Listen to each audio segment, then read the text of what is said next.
What's up, everybody? Welcome back to the channel. This is Legitical Response. We cover political news, keep you up to date, and keep you informed with everything that the government does, or at least I try. I do my best, y'all. Y'all know how I am. Y'all know how I can be. Sometimes I overlook stuff. Sometimes I miss things. I get stuff wrong. But hey, we all doing our best over here, and I'm doing what I can do to bring you government news. Now, it's been slow as far as political news, as we all know, but RFK Jr. has come out and said some very, very strong words against Joe Biden. And to be honest with you, the Democratic Party is going through some hard times right now, right? The mainstream narrative machine and the Democratic politicians, they put up this front right now that makes you think they all march in lockstep all the time, all the way together. But ever since October 7th, they've been going through some struggles, if you will, over this Israel-Hamas thing. You've got a large contingent of Democrats and leftists that are actually pro-Hamas. And then you have another large contingent of Democrats, leftists, that are pro-Palestine, which is something totally different. You might think that's the same thing, and some people view those two as the same, considering that, Palestine voted Hamas into power, so it's like that's their government, that's who they voted for, the majority democratically elected or whatever. So I can see how you might get those two confused. Yeah, they could be the same thing, but they're technically not the same thing. But we're not trying to get into Israel-Palestine. We're just talking about the Democratic Party themselves. They are split right now, and everybody's looking at Republicans like, oh, the Republican Party's falling apart. No. What's going on in the Republican Party currently is a changing of the guard, if you will. We are brushing out the old Mitch McConnells and the Romneys and all these folks, right? Getting rid of the old school Republicans, and we're bringing in Marjorie Taylor Greene, Byron Donalds, Chip Roy, Thomas Massey, people like this, people that are a little bit younger, have a more logical view of how the government should be ran. And these are the people I get behind, right? I'm fans of some of these people. There's like 10 congressmen that are actually good congressmen that are like, no, we're terribly irresponsible when it comes to our fiscal policy.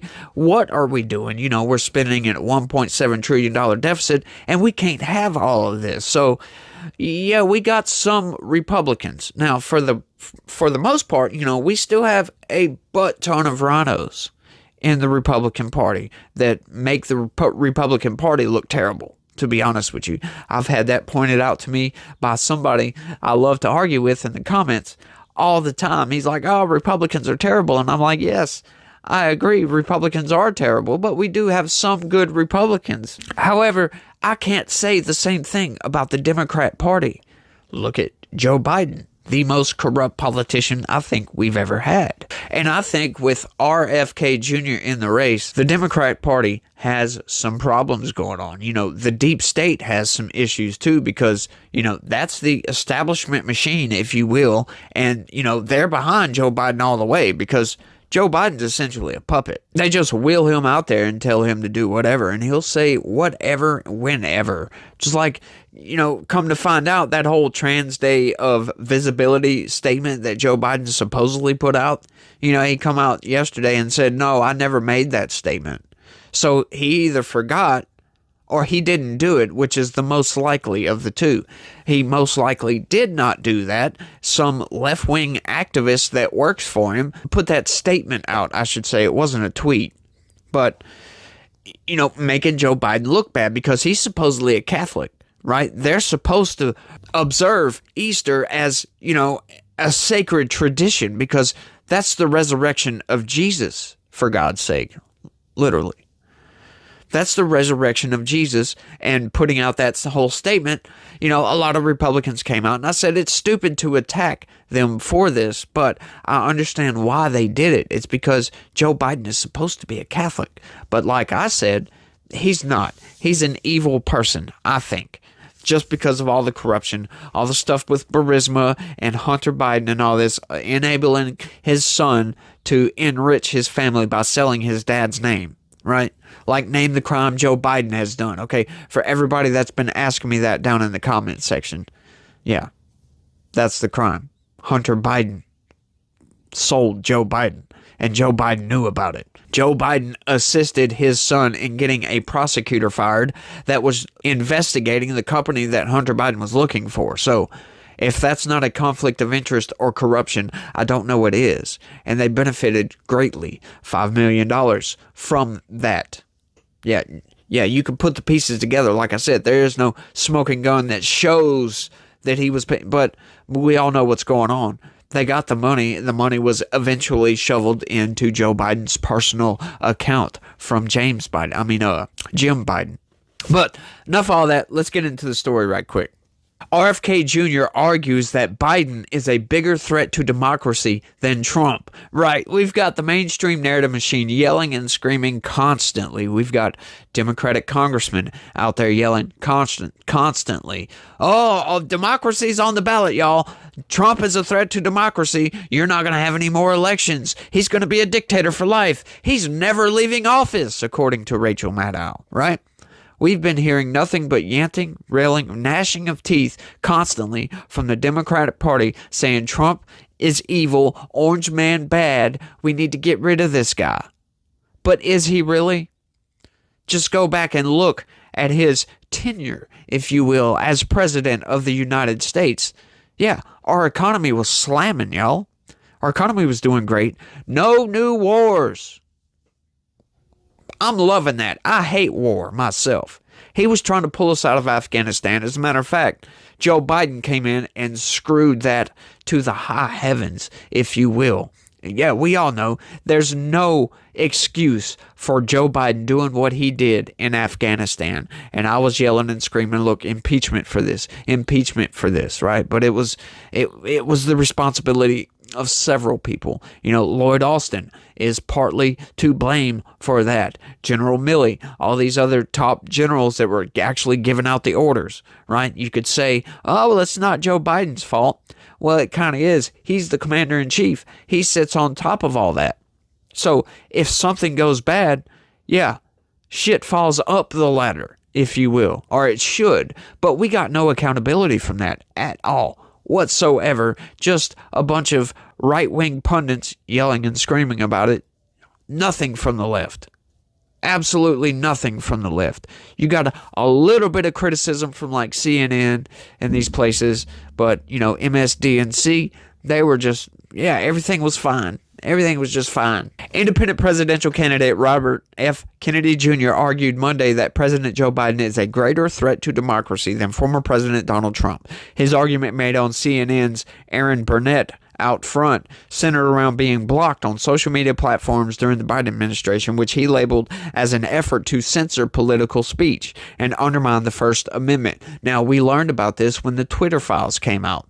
We learned that, yeah, the FBI, the White House themselves, they had backdoor talks, you know, backdoor access, if you will, to these social media platforms. And they were pointing out people like, hey, you might want to check your rules because this guy just violated these rules. And we would like you to delete this post, or we would like you to ban this person outright.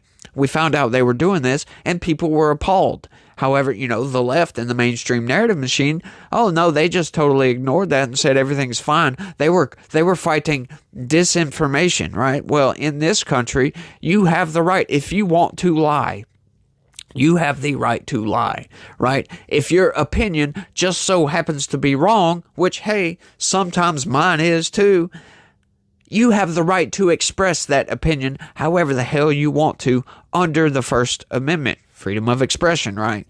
And that's what the Biden administration was essentially culling. They were banning people, banning posts, and doing all this stuff. And they can't do that. That goes directly against the First Amendment. And just so happened, RFK Jr. fell victim to the Biden administration's doing this. This is something that the Trump administration never done. The Obama administration started this off. They started doing it, but you know, we didn't find out about that until much, much later. Nothing you can do about it once it's done, right? I can make the argument that President Biden is the much worse threat to democracy, and the reason for that is President Biden is the first candidate in history, the first president in history that used the federal agencies to censor political speech, so to censor his opponent, he said. Kennedy pointed to his removal from social media platforms, which he attributes to pressure from the Biden administration, as evidence of the president's effort to censor political speech. Kennedy's Instagram account was suspended in 2021 for repeatedly sharing debunked claims about the coronavirus or vaccines, but was reinstated last year shortly after he announced his presidential campaign. Meta, Instagram's parent company, cited his White House bid as the reason for restoring Kennedy's account in a statement. In December, the Supreme Court blocked Kennedy from joining a challenge to a case brought by the Missouri and Louisiana attorneys general concerning the Biden administration's communications with social media companies about posts the government views as disinformation. Kennedy currently has a similar case pending in a lower court. Yeah, and that's when all this came out. That's when the Twitter files came out. That is one thing that I attribute to Elon Musk. You know, you might like him, you might love him, you might not like him, you might hate him. But one thing that he did do, he brought us the facts when it comes to government censorship through social media platforms, through Twitter.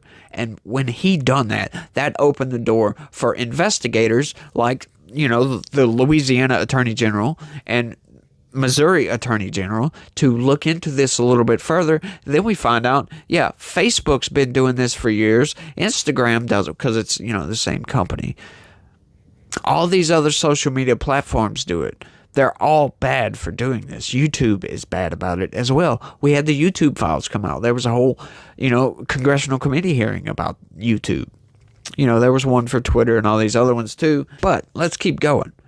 Kennedy, who has made freedom of speech issues a central focus of his campaign, testified last year before the House Judiciary Subcommittee on the Weaponization of the Federal Government. Kennedy was invited by House Republicans to speak as part of their investigation into alleged censorship against conservatives at social media companies. It's not alleged. That proved it outright. And as soon as, you know, the Supreme Court hears this, it's going to be fact. As a matter of fact, Kennedy said that while he believes Biden and Trump are both ill-suited to be reelected in November, he does not believe rhetoric suggesting either candidate would destroy democracy, right? He added that if he had to label one a greater threat to democracy than the other, he'd choose Biden because he feels the president has been weaponizing the federal agencies against his opponents. And we've seen this with Trump, right? We've seen this with many conservatives. You know, Mark Houck is, you know, for example, there's others I can't really think right off. Like I said, sometimes I have recall issues and I can't think of all the facts all the time. And I do this right off the top of my head. There's no script, none of that stuff. So it's just coming right on out. But we've seen the Biden administration turn the United States into a banana republic for going after his main political opponent. Yeah, there was emails from Joe Biden to Merrick Garland telling Merrick Garland, you need to go after Trump. We also know that Fani Willis visited the White House just before opening that indictment against Trump. So we know that the White House is working with not only the DOJ because they're in charge of the DOJ, but they're working with local prosecutors as well. It's like, wow. They are really going all out trying to get Trump. Orange man bad. It's all just Trump derangement syndrome. The independent candidate acknowledged that Trump's attempt to overthrow the results of the 2020 presidential election clearly is a threat to democracy, but maintained his belief that Biden is the greater threat. Yeah, because that wasn't really a threat to democracy, right? You get a bunch of idiots that storm the Capitol. That's not a threat to democracy, right? Especially considering the fact that we had just gotten through the summer of love, all those BLM riots that were essentially a much greater insurrection than what happened on January 6th. They just got so riled up about it because it was Republicans and the right doing it. It wasn't BLM activists doing it, and it was at the Capitol. Yeah, that's why it's such a threat to democracy, right? Well, yeah, Republicans can't protest, but BLM supporters sure can. If you don't see a double standard there, you, my friend, are in a cult. I think that is a threat to democracy. Trump trying to overthrow the election clearly is a threat to democracy. Kennedy said, yeah, but he's mistaken. He's just listening to the mainstream narrative machine. Trump wasn't trying to overthrow democracy, right? They threw that narrative out there, and a lot of people bought right into it. All Trump was doing was challenging the election. That's not a threat to democracy. That's how this country works. We've got tons of Democrats that have challenged elections before. Now, I will say, never in such a way has any other politician challenged an election like Donald Trump did, but Donald Trump does everything kind of bombastic, if you will, and over the top. But the question was, who is a worse threat to democracy? And what I would say is, I'm not going to answer that question, but I can argue that President Biden is, because the First Amendment, Aaron, is the most important. I'm not going to defend President Trump on that, and it was appalling. And there's many things that President Trump has done that are appalling, he added. The Democratic National Committee responded to Kennedy saying in a statement that there's no comparison between Biden and Trump. That's right, Biden is much worse than Trump. With a straight face, Robert F. Kennedy Jr. said that Joe Biden is a bigger threat to democracy than Donald Trump because he was barred from pushing conspiracy theories online. Oh, I'm so sorry. DNC senior advisor Mary Beth Cahill said in a statement, there is no comparison to summoning a mob to the Capitol and promising to be a dictator on day one. Robert F. Kennedy Jr. laid to rest tonight any doubts that he's a spoiler candidate by pushing his MAGA talking points in prime time. And there you go, folks. Trump derangement syndrome. Here we have a candidate, a presidential candidate, coming from a very prominent political family, if you will, the Kennedys, saying that, yeah, what Trump did was appalling. I don't condone what Trump did. Yeah, Trump is a threat to democracy. Right? But Biden is a much bigger threat to democracy. So for that, the cult calls him MAGA. You see how that works? A guy that doesn't like Trump and said, no, Trump bad, but Biden bad too. And Biden defenders just go, oh, you're with them. If that's not a cult, I don't know what is, folks. These people are absolutely insane. Like I said, I read the news all the time and I read these stories and I look at all this crap and it blows my freaking mind that the mainstream narrative machine, these supposed investigators, right? They're supposed to be reporting on the news. They're supposed to be holding the government to a standard and they're supposed to criticize the government when the government does wrong. But no, what do? You know, the government picks the ball up and hands it off to the mainstream narrative machine, and the mainstream narrative machine takes that ball and just runs with it, runs with their narrative, doesn't want to push back whatsoever, doesn't want to ask the tough questions. It's up to me to ask the tough questions. Then I get told, hey, shut up. You're an idiot. You're in a cult. Blah, blah, blah, blah. What, for asking questions? For criticizing the government? I'm in a cult? Right.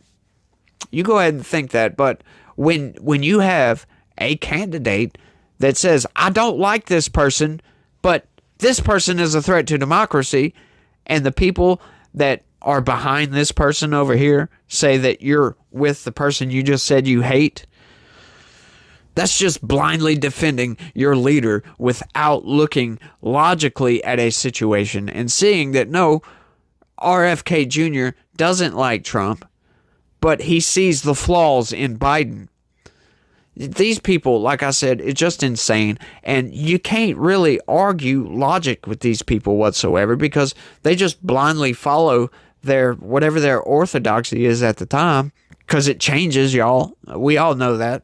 But yeah, the rest of that story is just BS. But I want y'all to let me know what y'all think about all this down in the comments section. Does this blow your freaking mind as well? That now we actually have a Democrat coming out and saying that, yeah, Biden is a much bigger threat to democracy because He is violating people's First Amendment rights. He's trying to take away your Second Amendment rights. Doesn't care about the Constitution. He's said that before, not directly, but he's said it outright before that he doesn't care about the Constitution. The Constitution just gets in the way.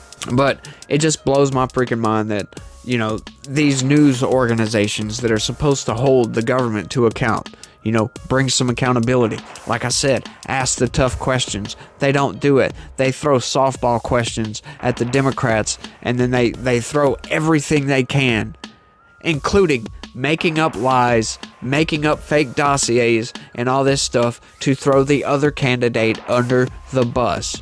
And if you don't agree with us, then you are with them. Only the Sith believe in absolutes, if you will. But, like I said, y'all let me know what y'all think about all this down in the comment section. That's all I got for this one. I want to thank everybody for watching, and y'all try to have a good day, and stay legitical. Peace.